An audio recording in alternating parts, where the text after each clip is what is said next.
Welcome back to the Future of the Human Experience. I'm joined by my good friend and fellow speaker and colleague from the tech sector, Tony Franklin. Thank you so much, Tony, for coming to the Future of the Human Experience today. Thank you. Thrilled to be here. Yeah. So Tony, one of the things that connected us throughout the years and on this journey has been your passion for innovation and your passion for what does that mean for not only organizations, but individuals to lean into this.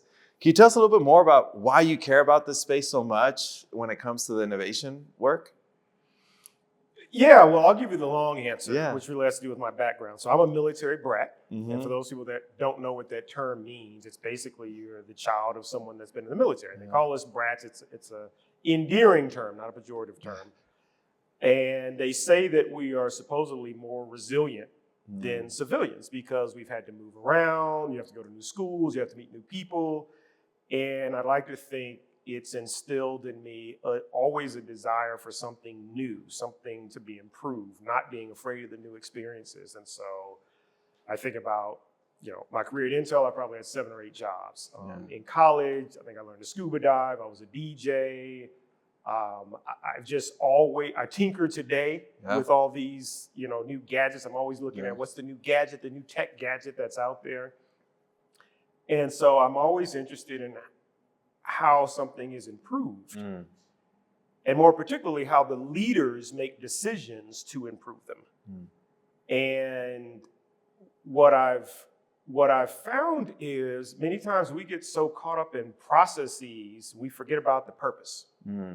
And so it's always interesting to me what drives the leader for the change. It's not just change for change, but the people, the processes, and the persistence, as I call it, being persistent to constantly improve. And so I'm just always energized to understand how these leaders take businesses and their organizations through the inevitable cycle that's always there. I mean, I don't care what group you're in, I don't care what industry you're in. There is the start, there is the launch, there's the scale, and then there's those critical decisions that either you start to tail off or you figure out how to adapt. And that adaptation allows you to keep moving forward. So I've just always been fascinated by the complex of the newness and the improvements and what goes into that from the personal perspective, which actually came later for me. I don't think it was until later in my career I really appreciated the people side. But then also the monitoring of the environment and how do you keep up with the environment. And so I could go on. I'm always fascinated by the newness of it. But I think my background is what always led me to the tinkering into trying to integrate various aspects of your own personality, but more importantly, from an innovation perspective, how do you integrate different aspects from your industry, from the people's experiences on your team, from other industries, and integrate that to maximize your chances for success. Right. And I say maximize, not guarantee, but maximize. Correct. Yeah. And Tony, give us a little bit more insight on that experience, right? Because you've grown your career in the tech space and in the corporate space. You've seen basically the impact that technology has now become proliferated or normalized just all around us. What have you learned personally on being part of that journey, right? As a leader, how have you evolved to grow into the leadership positions that you grew into in such a well-renowned company like Intel? I think what I've come to appreciate over time is simplification. It's funny, I just think this phrase came to me about 3 days ago. I don't know why, just out of the blue. Somebody was asking me about strategist. And I was telling them about a leader that I had the chance to work with a couple of years ago. And I think they're the best strategists I've ever worked with in my life, hands down. And I said what I took away from them was 2 things. They're able to see and simplify. They're able to really step back and take the time. And unfortunately, in the corporate world, many times things are on a quarterly basis. You feel like you never have the time. But he took the time to step back to really see the culture of the company and the group. And was it the culture that he wanted to implement? To see the industries that we were playing in. Where should we play? Where should we not play? What processes were in place to, again, reinforce the culture you want, to reinforce the outcomes that you want, but then to simplify implementation. Because with technology, things can feel so crazy and things are moving so fast, you get lost in the noise, and having leaders who can really simplify the strategy, simplify the decision-making processes, because that always can kill an organization, where I may even know, if I'm in the organization, I may have a pretty good sense where we're going. I get where the leader's trying to take us and what we're trying to achieve. But then you have all these interim decisions you have to make and pivots you have to make. Why did we make this decision? Why did we cut this budget? Why are we funding here? And you can gain or lose confidence as you bounce and make those decisions. And so having those simplified processes, this is why we made the decision, this is how we're going to move forward. This is how and so you start to establish some consistency. So particularly in the tech space, where I try to remind people, separate, well, and let me back up, because I've been in the B2B space, business to business. Okay. It's different in consumer. For me, I had to cover a market, agriculture, for a couple of years, or really more importantly, I had to determine if we were going to invest in agriculture. And it really made me appreciate sustainability more so than just agriculture. That's the closest I've come to the intersection probably between business and consumer, because it does affect us all. And we can come back to that later, because that's an interesting space. Yeah. But in the B2B space, I try to remind people to separate adoption of technology versus pace of change, because they are different. Pace of change, in my mind, when people step back, you realize it's probably not as fast as you think it is. But sometimes we get caught up in the shiny object, and I mean, take VR, for instance, virtual reality. It's been around forever. It still hasn't hit that adoption phase yet, but it's been around forever. We're still trying to figure out when the adoption really takes off. But from a pace of technology, the technology itself is improving leaps and bounds. I mean, I think I had my niece's Oculus or something on. I haven't tried the Apple one yet, which I've read the reviews. They sound incredible. It's incredible, yeah. But even then, it's like they're incredible for the technology, and it's incredible, but we're not where we want to be yet.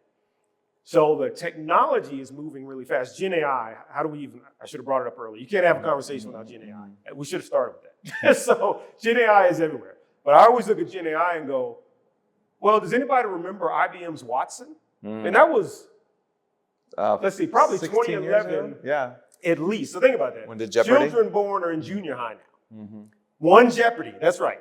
It won Jeopardy. I mean, all of that was way before the term Gen AI and large language models or any of that. But all of a sudden, Gen AI is now, and we're still trying to figure out exactly how to use it. I mean, really get the maximum value. Everybody's playing with it. I play with it. I've found some really interesting things. Now I've even tried, Wall Street Journal had a great article. They did a ranking of 5. 2 of them I had never heard of at the time. I hadn't heard of them. And ranking of the Gen AI models of Perplexity, of ChatGPT, of Claude, of Gemini, and how do they rank depending on what you're trying to accomplish. And it's not all, ChatGPT is not number 1 all the time. Perplexity is not number 1 all the time. So you're looking for healthcare areas, you're looking for more research, are you looking for financial, are you trying to write, are you trying to be creative? So just even figuring out how to use them, and I'm not even talking about monetizing yet. I'm just talking about, the ever seeking productivity path we're all on, which sometimes maybe it's too much productivity. So it's just such an exciting space, but from a leadership perspective, trying to always come back and simplify to keep your teams focused on what are our objectives, what's the purpose, how are we measuring those objectives along the way, because that end great shiny object may be a little bit ways away, but we have successes we can measure and we can keep up with what's happening in our constantly changing environment, but kind of keep the blinders on and stay focused. No, that's a great perspective on sometimes when we're overwhelmed in this tech space that, there's a new announcement probably seems like every other day or so, right? We could easily get into the weeds, into the complexities of things, but really finding that signal in the noise, that's a superpower. And I think that's a superpower not only for organizations, but for leaders today. It reminded me of a senior leader one time was sharing with us how he shares the strategy to not only the board members, but to his organization. And one of the things he said was, I try to make sure I explain it like I'm explaining it to my children. Oh, yeah. Right. Yeah. And his slides would never have all these sophisticated pictures, never had all these things. Like, no, let me just get to the point and try to explain where we are, what our challenges are, and where we need to go. That's it. And if my third grader, my fourth grader at that time that they had could understand it, then yeah, it's simple enough for someone to understand where we want to go. That was one example. And then the other example, I remember also talking to an HR executive at that time. And we're talking about certain books and recommendations. So I'm over here thinking like, wow, they're going to be probably like this people management book or the latest Brene Brown book or something that's very complex and really understand people systems and what have you. And the book that he recommended to me was like everything I had to learn, I learned it in kindergarten. I believe that was like the title, right? Yeah. No, I think I've heard it. Yeah. and his perspective was like, yeah, like we just focus on the simple things, right? Like we overcomplicate things. Like we think that, to be a leader in an HR organization today requires all these complexities and these systems and all sort of stuff. But at the end of the day, what we're really requiring is to be human, right? Be human, be kind, be empathetic, be understanding, be a good listener. And I thought that was a very interesting perspective to hear from this, highly successful executive running this major organization and in the tech sector. And just saying, hey, man, just keep it simple. And so I love that you're bringing that up too, Tony, right? Because not only resonates with how you're seeing executives lead today, but you're seeing that to be a roadmap for how to lead tomorrow as well. Yeah, it's funny. You reminded me of a book I made my son read when he was in high school. He's a junior in college now, but when he was in high school. It's something like Make Your Bed First Thing in the Morning. It's written by a retired military officer. Okay. So it's a short book. Yeah. I remember reading a couple of clips about the book, and the essence is simply exactly that. Make your bed every single morning because you wake up and you've accomplished something. Mm. And if you can't just be consistent on something very, very small, how do you expect to graduate to more important areas of your life? And particularly areas that require or where you desire some level of success, which will require consistency. So can you consistently just make your bed up and appreciate? That's the second part you have to remember. Appreciate the fact that you get to walk away first thing in the morning. I've done something. I don't do anything else. They used to have the commercial with the Army years ago. We do more before 8 or something, in the morning. Well, that's the one thing you can do first thing in the morning and you're done. And so I joke with him about that every now and then. Like, I don't even have to say make up your bed, but every once in a while I'll just say make up your, have you made up your bed? And just when he's, questioning consistency or how am I going to get better at something? And it comes back again to those very rudimentary, simple points. And what I always love, just your topic you mentioned, just as you said, the world is becoming more digital, but, keeping the human aspect. And I more recently just think about the topic of civility. And no matter how technical the world gets, I don't know that there is a time bound on kindness and compassion and, just caring. And so much of technology, unfortunately, can distract us from that if we let it, but so much of it can be a force for good if we let it. Yeah. And the time boundness came up because I was having a conversation around, generational differences and all the social media tools and everything that's out there. And I was simply saying, I have no knock on social media. We all use it, but social media can absolutely generate negative responses that we don't naturally want. And so let's not let these technologies sway us in a way that we forget basic human kindness, and again, I bring it back to, I wish earlier in my career, I had appreciated the true value of the people in your organizations, your partners that you're working with when you're trying to drive and adapt to these constant changing environments around us. And so that human aspect you talk about is just so important. In fact, just from a career standpoint, you have these things in your life you just never forget. I remember this article. It was in Inc. magazine of all places. This is like early 90s. It couldn't have been a page-and-a-half article. To this day, I can almost quote 50% of the words in it. And it was talking about career development. No, Okay. yeah, it's this article, early 90s. I'd never forget. It was a gentleman talking about some decisions he made in career development and a model he uses. And the order is people, results, skills. In that order. Skills are last. Results, of course, you have to deliver results, but then the people. The people in your network, the people that work for you, the people you work for, the people that you're helping. But in that order, the people that you know, more importantly, the people that know you, and the people that know those results. And then eventually you get the skills. Because it's somewhat assumed whatever you're doing, you need to constantly refresh your skills. We talk about that all day, but in that order.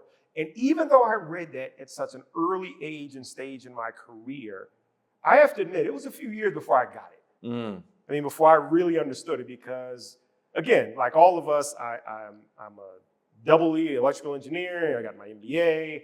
I'm technology. I'm excited about all the things new and innovation. How do we improve this? And just on the grind, you're constantly going until you start leading and realizing, oh, wow, I don't care what group I'm in. I don't care what company I'm working for. I don't care what role I'm in. To achieve what we're trying to achieve as an organization, I found that I actually have to try and maximize the people, not only in the team, but find those people outside of the team. Because many times you may not have all the resources you need or skill sets in the team. And I've always tried to match the skill sets of the people on my team to the mission of the group, even if the role had to change a little bit. How do I optimize the skills of that person? But I wish that I could have absorbed the intent of the article so much earlier in my career, even though I've still forgotten it to this day. But so, yes. Yeah. And that's a great perspective to share, right? Because I think as we look for our jobs, either and we're starting off our career or mid-career or in later stages of our career, we get encumbered because of this digital age. We're pretty much tied up to, hey, what does a job title look like, right? Or what is the description of job title? Or sorry, the description of that particular job. And really what you're seeing is you're seeing a snippet of someone's perspective that probably went through some vetting early on and said, this is who I am, or this is what we're looking for. But at the end of the day, what you're also honing into, I love what you just said, there's people, results, and then skills, right? And most of the descriptions that we see out there, mostly the skills piece. They're not the results that they've been given. It's not the people, right? And so I think and that's why the power of networking, the power of building relationships, the power of connection, that human piece, that even though you're going to have AI create all these resumes and all these great cover letters, et cetera, the human piece of it, of saying, you know what? No, I built a relationship with Tony years ago. He knows who I am. We have a connection. I could have all these results and all these skills, but if I don't have that people side first of that relationship and that confidence in that individual, more than likely, those results and those skills that I have probably won't even come to the forefront because I haven't built that relationship. So what I try to encourage today young professionals is that, yes, this could be easy to be behind the screens, applying for these jobs, looking for these jobs, but really the most thoughtful experience you could possibly have to find your next career opportunity is through the relationships, it's through the human connections. And it takes time. And it takes time, but you will find a deeper, more impactful experience and work because of that. Does that resonate with you, Tony? Early in my career, I'm laughing because I remember a conversation early in my career, and visibility is the word that would come up in these conversations often, and visibility. And I hated the word visibility, and I hated the word networking. Well, wait a minute. My results, so I never, with PRS, I never really had an issue with the results. I got that immediately. I always wanted to deliver. My organization's always delivered. I was fortunate to have really good people, be able to hire really good people. So the results part, and I thought, okay, that should be enough. And as you know, it's not. It's not enough. You have to be able to articulate to the people that are in decision-making roles what those results are and how they can add value. And whatever those roles are that are aligned to what you're trying to achieve. Again, it's different than just trying to promote. I mean, you have to have an agenda. And people sometimes act like having an agenda is a bad thing. And I remember having a leader once say, I don't want to work for a leader. This was a leader saying this, saying, I don't want to work for a leader who doesn't have an agenda. I mean, if you're driving an organization, we want to be going somewhere. We want to be able to operate and feel confidence that we can be successful in this changing, constantly changing environment. So I absolutely want to have an agenda, but yes, I need to be able to articulate to the people who, again, can have an influence, but I also want to be able to be reciprocal.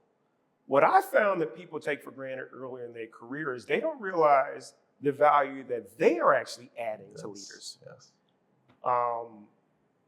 Informational interviewing is a technique that I just had lunch with someone yesterday asking for some just career advice and just some input on where they're going in their career. And I don't know that I have a discussion with anybody on that topic and don't talk about informational interviewing. It's one of the easiest and simple tools that people can use to learn and also to educate and also to plant a seed when you may need that seed to sprout later in your career, like you talked about. But it's not just about gimme, gimme, gimme. It is about I have the opportunity to plant a seed. I'm helping this leader in a space that they may be experts in their field, but they may have very limited or no knowledge in what I bring to the table or how I can add value and continue to be another seed to grow in this organization or help this organization grow. So yeah, it's visibility, networking, but partnering. I like that word much better. It's give and take, and it's usually not, at least in my experience, it's usually not at the same time, the give and take. So you never know where the seeds are gonna bear fruit. Exactly. So Tony, your take reminds me on an interesting perspective I started framing when I was also in the tech sector not too long ago. I also had the opportunity to be in several different jobs, and one of the questions I would get a lot would be like, Eric, but you're an engineer. Like why are you doing all these different things? You're going from this part of engineering to this completely other part of engineering to corporate real estate, then you're doing education, what's wrong with you, right? and what I came up to realize, right, even though I was on this path of learning and gaining all these new tools, going back to the skills that you're talking about and building the relationships and giving results, but one of the things I realized that all the jobs that I had, probably 80% of the things that I was doing was pretty much exactly the same. And what I realized was, I think everyone's job is pretty much like that. And this is where I come back to, right?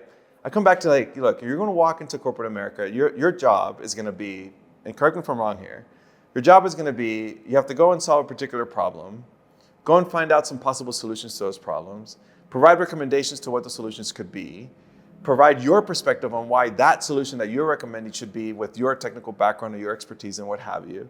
And then you're trying to influence someone to make that decision for that organization or for how they're going to spend that money or save that money.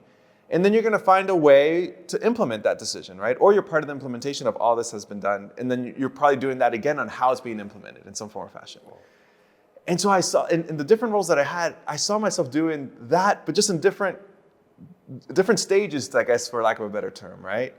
And you're managing stakeholders, or you're managing a customer, you're managing a leader, or you're managing a manager, you're managing a team, and et cetera, right? And so I came back to that perspective that, as you're growing your career, you have your ability to absolutely reutilize your skills and continue to expand on it.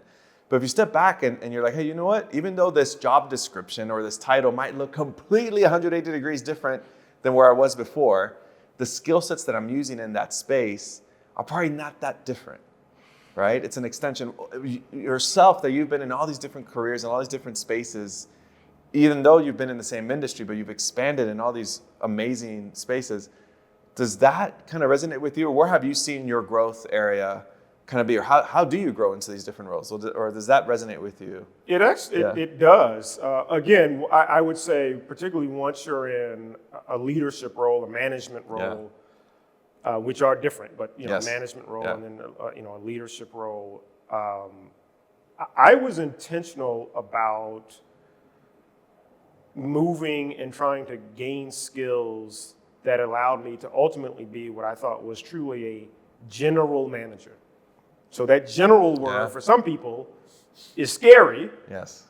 but I've managed a marketing and outbound communications. Yeah. I've managed product management. I've managed strategy, competitive analysis. I've done multiple market segments, in different, medical and military and healthcare, gaming, and just a couple of different enterprise security. I forgot about that. And so to just really try to understand as leaders, how do you establish a culture?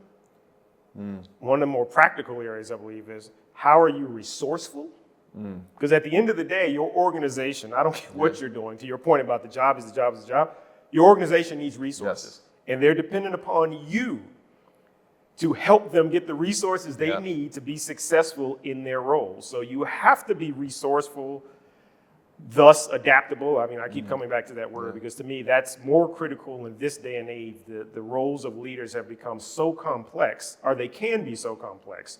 I think being able to make sure you're focused on, I don't care how complex you are, you need to have resources. And resources doesn't always mean, it's great if you always have more money, but it doesn't always mean more money. It may mean, how can I achieve what I need to achieve with less money? Can I borrow? Can I partner? Can I find grants? Can I, whatever it takes. I'm a big fan of design thinking. Can I prototype quickly and test if what we're trying to do even has value? Yeah. So that way I don't waste money. I don't waste resources. But one of the thoughts that came to my mind as you were talking, a job is a job is a job. I think what's also critical as you go through, actually two things popped in my mind. One is, which particularly people coming up in their careers, I tell them often, in addition to informational interviewing, you really need to make sure you understand yourself. Now that seems so simple. It seems like, I know some people are probably, that doesn't make any sense. Believe me, there are so many people who are not fully in touch with either what their skills are, and I'm not talking about just, I'm a great programmer or I'm great at marketing, but communication, for instance, networking, being able to understand the political environment you're in. There's just, do you really know what you're trying to achieve? Meaning so many people at a midpoint in my career used to always come to me, I was in a product marketing role. Oh, I want to go into marketing. I go, okay, great. What type of marketing? What do you mean? Oh, well, you want product, you want outbound, you want B2C, you want B2B. Like, what are we talking about? Yes. Do you want PR? Do you want, I mean, so I'm like, that's a little less than just knowing yourself, but it is doing the research to know what it is you're trying to achieve. But also just really understand, do you like working with people? Do you like not working with people? Do you like, being hands-on? Do you like, but really understanding yourself, because that will help you so much. To your point, you take that with you in job to job to job. You take that with you all the time. And at the end of the day, nobody can make you happy. Yep. Nobody can give you the satisfaction that you're trying to achieve. And if you're a leader, I don't know how you achieve or develop and drive an organization that's going to be, they want to work for you. They're focused on what they're trying to achieve. If you don't even know yourself, you're not comfortable with yourself as a leader, I just don't know how you accomplish that. The other thing was just a quote, it was Mark Andreessen or whatever. I don't want to misquote him, but it was just something he talked about. You should really, particularly in the early, mid stages of your career, think about it almost like a tour of duty, to your point. 2 to 3 years. It doesn't have to be exactly 2 to 3 years, but okay, I'm going to take this job because I want this new skill, I want this new network, or I want this new experience. And once I achieve that, am I moving on? Now, this isn't talking about bouncing for paychecks. Correct. Many people have that. That's not what this is about. This is about, if that is my goal, I want to continue to evolve as a person, as a human being, to grow professionally in whatever particular endeavor I'm pursuing. Okay, well then take that job to job, build on that job to job. So I long answer, but I do agree with you. Those are two things that popped in my mind. Being consistent and constant learning about yourself and constant evolution of yourself development-wise. Hard and soft skills. Yeah, but also as a leader, creating that environment for your employees and for your organization to do that, right? So the culture piece is critical. With that said, Tony, I know we're wrapping up here. It's been an awesome conversation about not only leadership and innovation, but what questions do you have for me today? That's something fun that we do with our guests. What makes you optimistic about the future of the human experience? What makes me optimistic? I've been very fortunate over the last probably 20 years to work with students and see students not only lean into this world, but also go to college or pursue any path that they want to pursue, and then now end up being leaders in these spaces. And when I look at the next generation, that's what gives me a lot of hope and encouragement, right? That they see the world very differently. They see the digital world very differently. They have very unique aspirations on how they can utilize these tools. And they also see the world a little bit more flatter than I think our generation did. Because they live in this digital space, they're growing up thinking, I could impact someone in El Salvador tomorrow just as much as I could impact someone in Malaysia, just as much as I could impact someone in Spain tomorrow. And I think that gives me a really, really interesting perspective on what they could do if they view the world that way. That is interesting. Yes. Particularly the flatter comment. Yes. That's an interesting one. And that is, again, another area where these social media, these platforms, it helps to, I'd say, shorten the world in many ways. That's a great one too. Yeah. In many ways. So that is good. Yeah. That's good. Well, Tony, again, thank you so much for this conversation that we had today. What do you recommend any books for our audience to follow up on not only the work that you've been doing, but the work that you continue to just dive into and continue to grow your knowledge base in this space? Yeah, it's funny. I guess I need to expand my list. I have a stack of books on my table right now. I'm even doubling up between Audible and Kindle, and maybe tripling up and hard copy. But there's really two books consistently that I recommend, and they're both older books. One is called Power by a longtime Stanford professor named Jeffrey Pfeiffer with a P, P-E-F-F. Jeffrey Pfeffer, I guess. And the Leadership Challenge. Oh yeah, which is, I've seen the cover, the yellow cover, right? I think. There's a red and white one, and there's a blue and yellow one. I was looking this morning at the blue and yellow one. And what I like about those types of books, I've never been a fan as much of the just the rah-rah. I mean, that's fine. Everybody, we need motivation. But I want something that's research-based. I can go look at, they've spoken to these people. It's not just the stories, but the data behind the stories. And when you talk about job to job to job, that's always in the back of my mind, this book, Power. And I think they even have a class now. Yes. Power. Yeah. And getting employees, and I'm saying employees, whether they're entry, mid-level, manager, leaders, understand, to your point about job to job to job, I don't care what stage you're in, you're trying to accomplish something. You're trying to influence someone to do something you believe in at some point. Yes. I don't care if it's, I just want to change this line of code, or it's, I'm trying to buy this company. Yeah. You have to influence. And how do you make that happen in the practical realm? I just thought the book, and I think the book is just so practical. Awesome. And it's an older book, and it resonates to this day. And then the Leadership Challenge talks about, I forget the exact term, I think it's 5 pillars or whatever, but they're universal pillars. That I believe anyone who aspires to lead, and I mean leading in whatever ladder you are, whatever stage on the ladder you are, really understanding. Like I said, I think I had some lunch I just had with someone yesterday, and again, it's something in the back of my mind when people are trying to understand. He was on the engineering side, pure engineering, and he's like, listen, I'm just out there making the products. I'm not fully understanding how these decisions, how the leaders are influencing where the teams are going. And back to simplifying, that book just breaks down very simply some of the main pillars of trying to create an organization that can truly have an impact in whatever the field is. This book isn't focused on any particular field, but whatever the particular field is, and some of the areas that leaders need to think about, because there's never one area a leader can be good at. It may be better in one area than the other.